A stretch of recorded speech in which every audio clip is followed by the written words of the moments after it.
Island nation leaders are calling COP26 a make-or-break moment for their survival. Now, they want at least half of the promised $100 billion a year in climate funding from rich countries to go directly to adaptation measures. Now, only a quarter is currently allocated to it, and the most vulnerable countries in the world say that will be too little and it's rapidly becoming too late. So, Michal, I don't know if you know, but we've lost Michael Mann. He dropped out behind me there while I was introducing you, but hopefully we'll get him back in a moment. But first of all, so this call from these climate vulnerable nations, these island states, saying that COP26 is make or break for them. What do you think it's going to be? Is it going to be make or break? Will the richer nations step up and give them the help they need? When we look in the eyes of small island states leaders, we are looking at the eye of climate change. And first of all, there's a moral imperative to make that happen. And I think COP26 is an excellent opportunity for world leaders to do that and to understand that this is it. Now, this is it because climate change is not something that's happening in 2030 or in 2050. Climate change is already here and has already been here for small island states, as we've seen in your excellent piece about Grenada. The climate finance that has been promised, as we know, is completely insufficient to meet the adaptation needs of those small island states. And in a way, it is almost like choosing between a vaccine and a treatment if we start weighing off adaptation versus mitigation. Climate change is already impacting those countries in a way that is irreversible for some of them.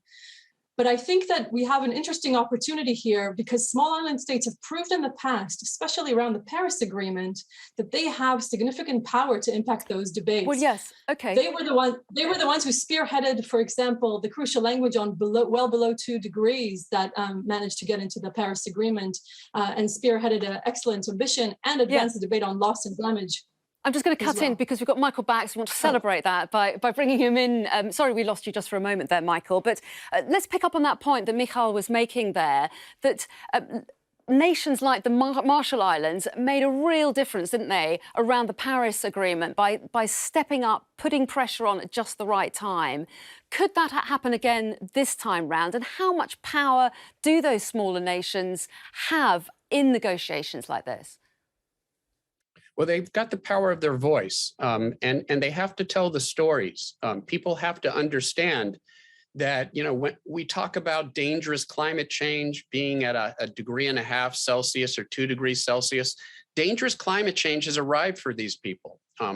If you're one of the Caribbean islands, if you're Puerto Rico, it was devastated by this monster storm, Hurricane Maria, just a few years ago. They are feeling the dangerous impacts of climate change now, and they can't wait any longer. And unfortunately, they have the least resources, and they've had the least role in creating this problem in the first place. And so there's really an ethical obligation on the part of the industrial countries of the world that really fundamentally created this problem in the first place to provide all the assistance that they can to them.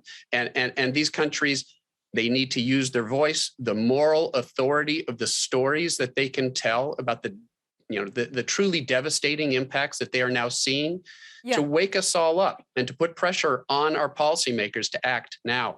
Michael, very briefly, how much of the changes are already locked in for these islands? Well, you know, I'll often take sort of doomists to task for overstating, you know, the challenge that we face for, you know, for presenting climate change as an unsolvable problem, something that will lead to our extinction. But you know, it's hard to be too optimistic with some of these low-lying island nations. They really are facing an existential crisis. They will lose their homes. They will lose everything they have.